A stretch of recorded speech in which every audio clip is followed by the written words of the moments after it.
Good morning. So in this video, I'm actually going to be discussing the Villa patient outcome related to cystic fibrosis. So I did watch the video, and it was pretty much on remote collaboration in the scenario, and just wanted us to address a specific evidence-based practice model to improve the outcomes of this situation. I have selected the Johns Hopkins model. I think that it is very simple and easy to follow and very easy to implement in this particular area. With the Johns Hopkins model, we're essentially identifying a question. My question is this mother that has just received a diagnosis of cystic fibrosis for her 3-year-old child adequately supported? So the question is she adequately supported? In the remote collaboration, we had social workers, we had doctors, respiratory therapists, and they did a very good job of presenting these choices that the mother could use in order to do physiotherapy on the chest in order to loosen some of the secretions and to prevent admissions with pneumonia. Specifically, so you propose the question, you're going to appraise the strength of the evidence. In this scenario, it would most likely be literature on physiotherapy. And then finally, the translation would occur, and that would be the evidence would be translated based on the education level of the recipient. This evidence would provide the mother with appropriate resources regarding physiotherapy, such as a credible video that shows the proper cupping on the chest, or literature that's based on education level that's easy to understand for the mother. I do think that the remote collaboration displayed in this scenario was sufficient. I think that they addressed the fact that the father had been unemployed, that there might be some financial situations that might be a barrier to receiving the proper treatment for the daughter. And additionally, they did touch on the fact that they live in a rural area that is about an hour out from the hospital that they would be attending.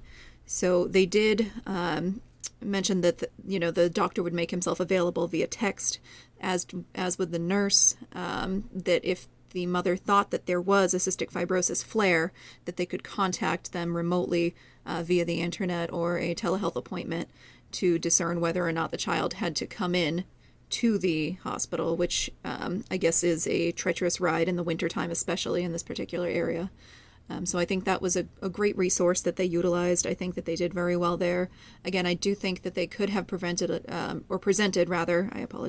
little bit more on the technology side of things. I do think that if they decided to give videos, like in the scenario, for instance, the mother was saying she wasn't quite sure if she was doing the chest physiotherapy right.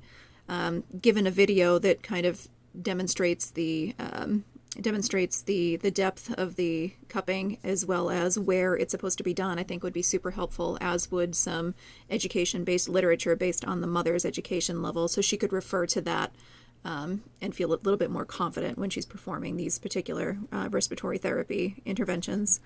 I do think, I apologize for the delay.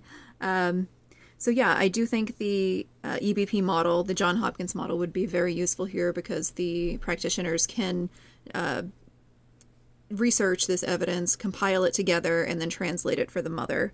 I think there are a lot of benefits for remote collaboration in this scenario. I do find that the barriers tend to be education, or in this instance, there were financial barriers as well. The social worker had mentioned that the father had been unemployed and might not have access to as much money.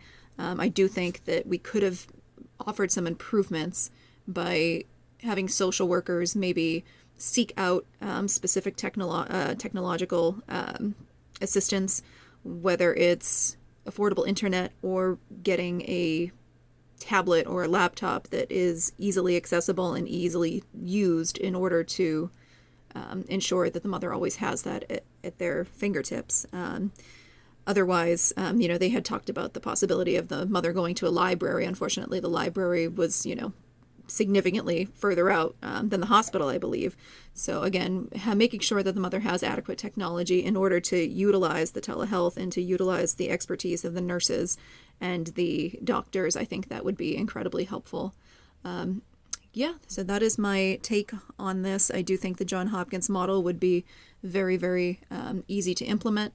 I think that getting that evidence together and translating it for the mother would also be super helpful, and I think it would also aid in the remote appointments that were made available to the mother. Thank you.